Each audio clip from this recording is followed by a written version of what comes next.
Chapter number 5 states of matter part 2 liquids. तो जो कुछ हम पढ़ेंगे लिक्विड्स में वो इनकी इंट्रोडक्शन और फिर इंटर मॉलिक्यूलर फोर्सेस यानी वंडरवाल फोर्सेस, और उसमें जो हम पढ़ेंगे तो वो है dipole dipole interaction, hydrogen bonding, application of hydrogen bonding, London forces, physical properties of liquids में बॉइलिंग पॉइंट दिया गया है। तो हम स्टार्ट लेते हैं आज लिक्विड से। लिक्विड जो है तो ये स्टेट है मैटर का। मैटर का एक ऐसा स्टेट है कि जिसका वॉल्यूम तो कांस्टेंट होता है, डेफिनेट वॉल्यूम, फिक्स्ड वॉल्यूम, लेकिन उसका शेप जो है वो कांस्टेंट नहीं होता, वो वेरिएबल होता है। मतलब अगर आप 1 लीटर पानी ले लेंगे तो ये 1 लीटर ही रहेगा। आप चाहे इसे जिस भी कंटेनर में डाल लें तो ये 1 लीटर ही रहेगा। तो वॉल्यूम इनका जो है तो वो मुस्तकिल होता है, लेकिन शेप जो है वो चेंज होता है। गैसेस और लिक्विड जो है इनको फ्लूइड्स कहा जाता है, इसलिए कि they can flow from one place to another. इनकी फ्लूइडिटी होती है, ये बह सकते हैं।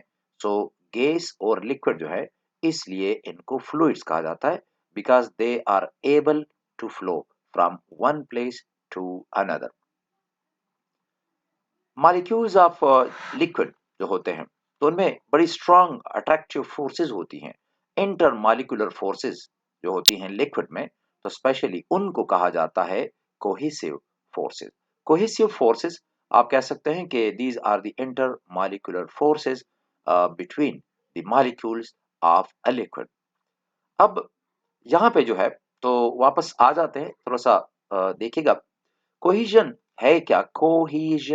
Cohesion is a measure of how well molecules stick to each other or group together। Molecule कितने स्ट्रांगली एक दूसरे के साथ स्टिक होते हैं, चिमट जाते हैं, या शॉर्ट वर्ड्स में, केमिकल लैंग्वेज में, कोहेसिव फोर्सेस जो हैं तो these are the forces of attraction between the molecules of a liquid. अब ये जो कोहिजन है ये मुख्तलिफ लिक्विड्स में मुख्तलिफ तरीके से होती है।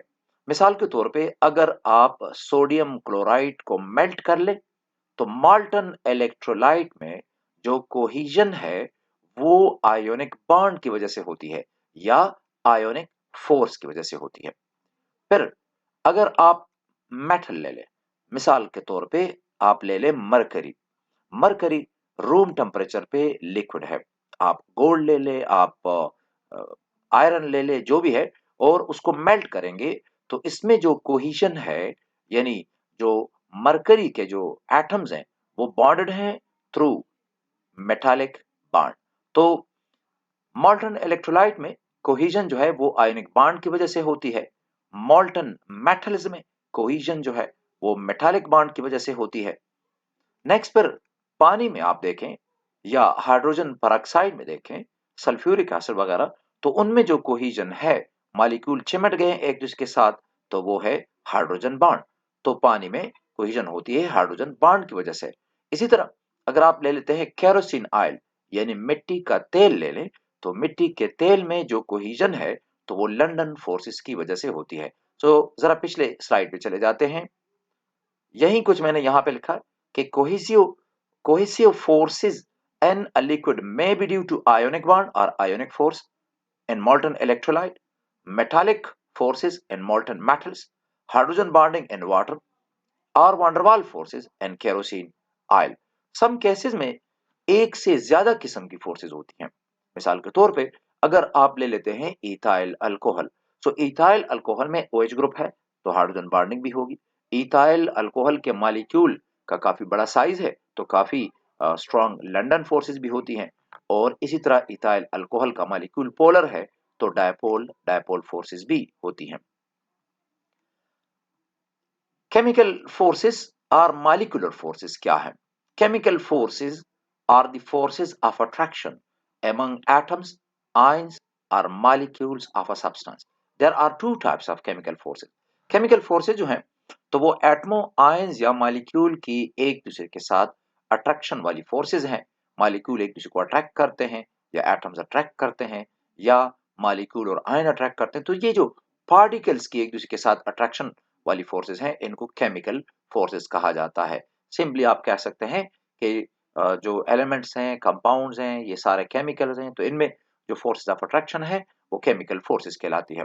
केमिकल फोर्सेस दो किस्म की हैं, एक जिसे हम कहते हैं इंट्रा मॉलिक्यूलर फोर्सेस। इंट्रा लातीनी जबान का लफ्ज है और इसके मानी होते हैं विद इन या इनसाइड। सो इसका मतलब ये हुआ कि इंट्रा मॉलिक्यूलर फोर्सेस मतलब एक मॉलिक्यूल के अंदर एटमों को बांध के रखने वाली जो फोर्स है, तो उसको हम कहते हैं इंट्रा मॉलिक्यूलर फोर्स। वो फोर्सेस ऑफ अट्रैक्शन है बिटवीन एटम और आयंस एंड अ मॉलिक्यूल और फार्मूला यूनिट।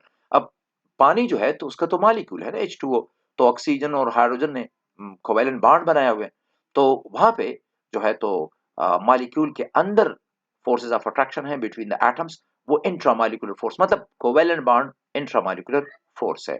लेकिन अगर आप सोडियम क्लोराइड ले लेंगे तो जनाब उसमें ये मॉलिक्यूल नहीं है, NaCl जो है तो ये फार्मूला यूनिट है। तो इसमें जो इंट्रामॉलिक्यूलर फोर्स है तो वो क्या है, वो आयोनिक बॉन्ड है। इंट्रामॉलिक्यूलर फोर्सेस की चार अकसाम है, ये आयोनिक बॉन्ड है, कोवैलेंट बॉन्ड, इसके अलावा कोऑर्डिनेट कोवैलेंट बॉन्ड और मेटालिक। लेकिन ये हमारा टॉपिक ऑफ डिस्कशन नहीं है। हमारा टॉपिक ऑफ डिस्कशन जो है तो वो इंटरमॉलिक्यूलर फोर्सेस है। ये आप देख रहे हैं दो रिएक्शन एडवांस में मैंने डाल दिए इधर। यहाँ पे आप देख रहे हैं 100 डिग्री सेल्सियस पर पानी जो है वो लिक्विड है। 100 डिग्री सेल्सियस पर पानी को हम हीट एनर्जी देते हैं और पानी स्टीम में कन्वर्ट होता है। अब 1 मोल पानी जब स्टीम में कन्वर्ट होगा तो ये 40.7 किलो जूल पर मोल एनर्जी एब्जॉर्ब करके जाता है।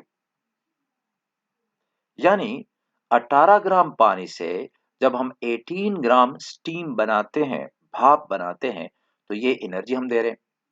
फिर जब पानी का मॉलिक्यूल टूटता है और वो कन्वर्ट होता है एटमों में या रेडिकल्स में, बहुत हाई टेम्परेचर पे ये होगा, बिकॉज पानी में जो HOH बॉन्ड्स हैं वो बड़े स्ट्रांग होते हैं। अंदाजा लगाइए कितनी एनर्जी आप दे रहे हैं, 920 किलो जूल। कितने बाण आपने तोड़े, 2 बाण।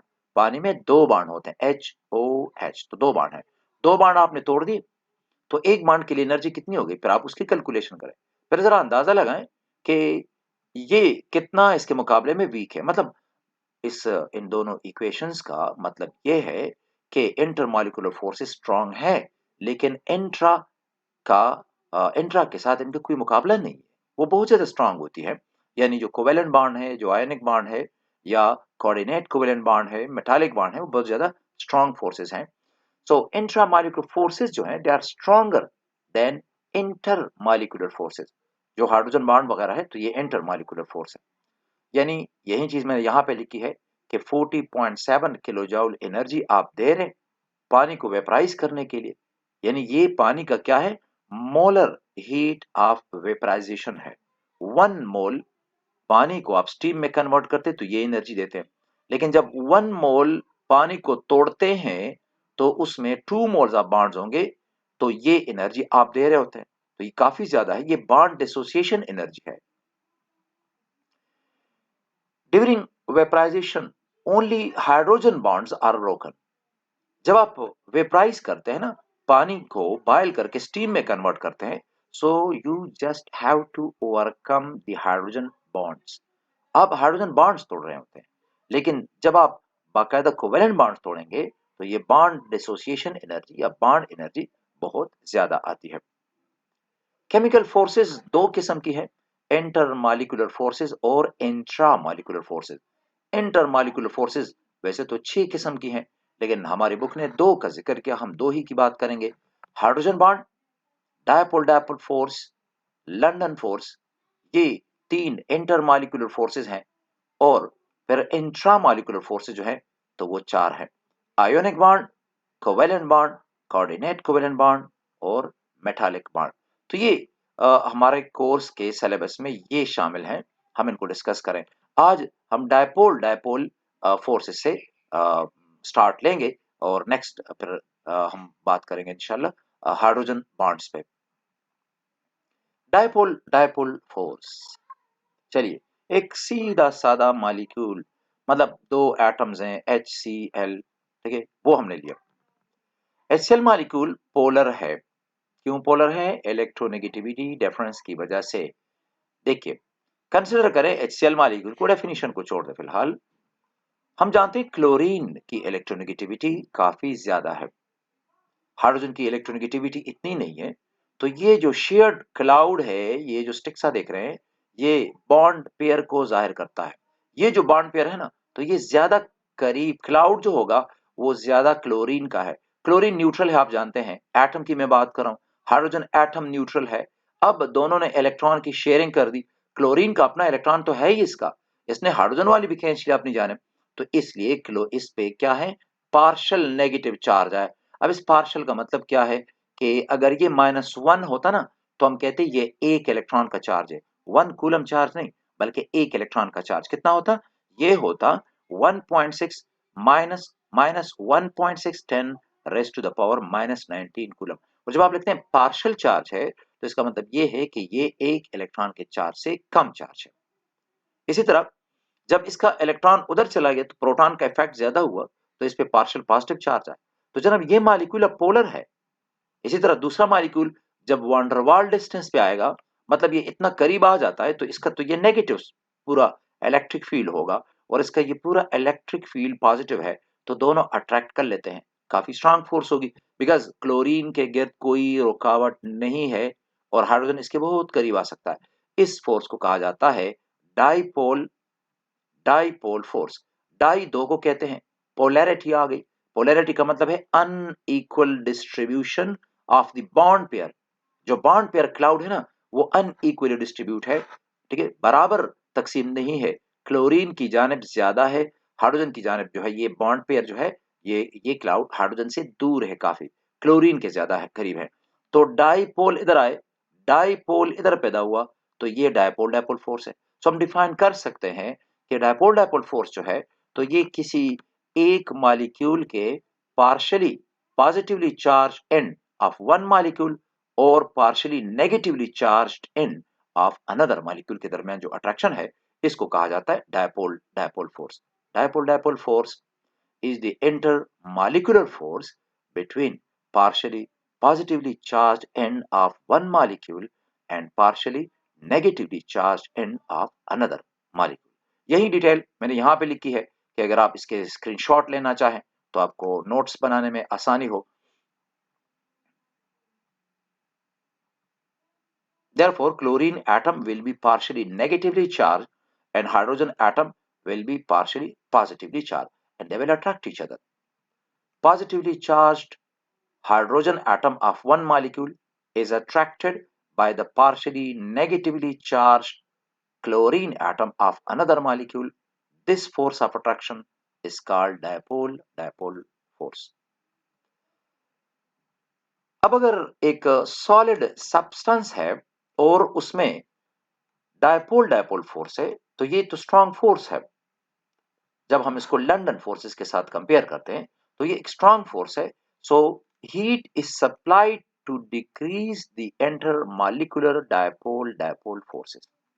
तो इसका जो सॉलिड है और आप इसे मिसाल के तौर पे लिक्विफाई कर रहे हैं, मतलब आप इसे मेल्ट कर रहे हैं, सॉलिड को मेल्ट कर रहे हैं, तो इसका जो हीट ऑफ फ्यूजन होगा, मतलब 1 मोल सॉलिड को जब आप मेल्ट करेंगे तो ज्यादा एनर्जी दरकार होगी, बिकॉज उसमें क्या मौजूद है? डायपोल डायपोल फोर्सेस मौजूद हैं जो कि स्ट्रॉन्ग है।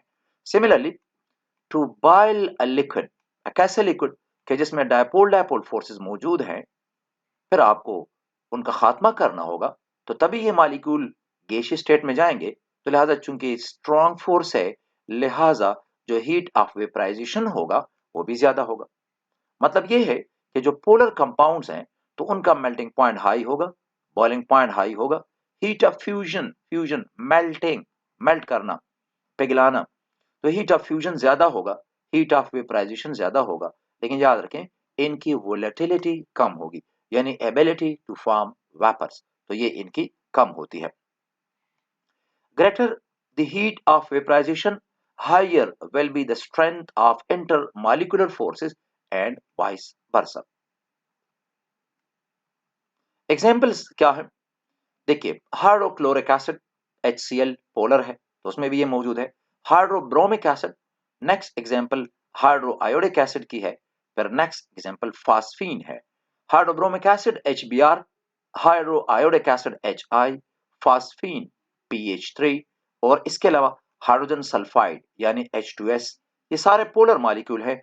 एसीटोन यानी nail polish remover C3CO CH3 और फिर क्लोरोफॉर्म यानी CHCl3 क्लोरोफॉर्म और इसके अलावा डाइमिथाइल ईथर यानी CH3OCH3 डाइमिथाइल ईथर और मिथाइल क्लोराइड यानी CH3Cl।